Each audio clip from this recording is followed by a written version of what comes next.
E aí, terceiro ano, tudo bem? Viram o vídeo aí que eu deixei sobre algumas dúvidas que haviam deixado. Eu pedi que deixassem mais, deixaram algumas dúvidas para mim e eu tirei. Hoje nós vamos ver rapidinho, tá? No modo de falar rápido é porque a gente vai ser bem objetivo. A União Ibérica, tá? Que foi a união do trono português com o trono espanhol. As invasões holandesas no Brasil, especialmente Pernambuco. E aí a gente vai ver um processo interessante, tá? E muito interessante em relação a Pernambuco e consequentemente também depois o bandeirante, né? Ou seja, o entradas e bandeiras, o que vai render para a gente aí uma novidade, uma formação totalmente diferenciada do que era vivenciado na colônia naquele momento. Primeira coisa, União Ibérica. O que é a União Ibérica? A união da coroa portuguesa com a união da coroa espanhola, se unificaram, tornando uma só. Todo mundo sabe que dentro de uma monarquia é o poder hereditário, pai para filho e assim vai. Ou numa linha de sucessão, quem está mais disponível dentro do sentido da linha de sucessão para assumir o trono. O que acontece é que na Batalha de Alsácia-Quibi, Dom Sebastião, rei português, né, foi morto, sumiu, né? Essa batalha lá no Marrocos, ele sumiu. E cadê Dom Sebastião? Cadê Dom Sebastião? E ele não tinha ninguém, não tinha filho, não tinha ninguém para suceder ele no trono. Conseguiram achar já bem coroa, bem idoso já, um cardeal Dom Henrique, né? Que na verdade acaba falecendo também, não deixa herdeiro. Nesse momento surge então Filipe II, o que na verdade era sobrinho do Dom Henrique, que veio a falecer.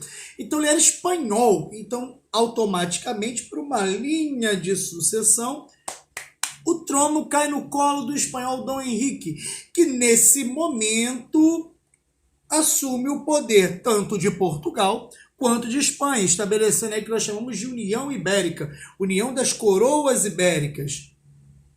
Vovan, os portugueses passaram a ser regidos pelas as leis espanholas? Sim. E o que tem isso a ver com o Brasil? Simples. Se o Brasil é colônia de Portugal, correto? Automaticamente o Brasil, em um dado momento, vai ser agora nas mãos da Espanha, o que já tinha divisão do Tratado de Tordesilhas. Qual a realidade dessa para a gente? A realidade dessa para a gente é uma. As invasões holandesas. A Holanda consegue se tornar independente da Espanha. Então ela não tem vínculo nenhum com a Espanha, o que faz dela uma inimiga, digamos assim, uma inimiga territorial, expansionista de Portugal, aliás, da Espanha, que nesse momento acaba sendo Portugal.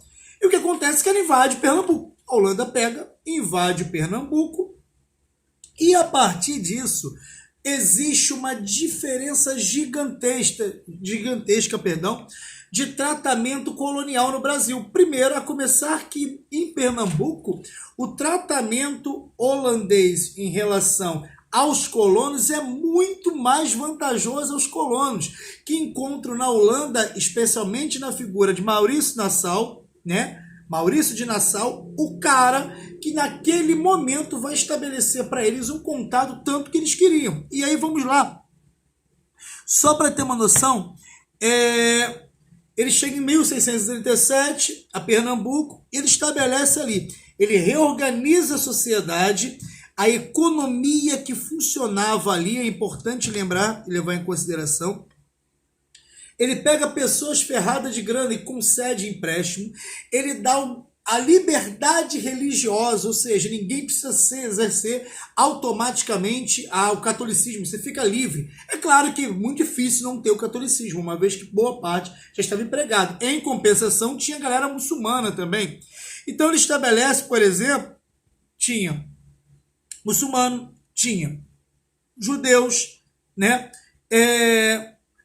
Surge também inventores, cientistas, pintores, artistas. Então, passa Pernambuco a ser agora um centro de desenvolvimento colonial, mas com alto avanço. Ele pega também outro ponto importante, que é muito importante a gente levar em consideração. ele levanta a questão de uma urbanização na cidade de Recife, ou seja, ela se torna um epicentro urbano naquele momento. Tudo funcionava muito bem. Só que Portugal vai se estabelecer a sua dinastia. E a Holanda também tem agora suas companhias das Índias Orientais, ou seja, não era mais ocidental.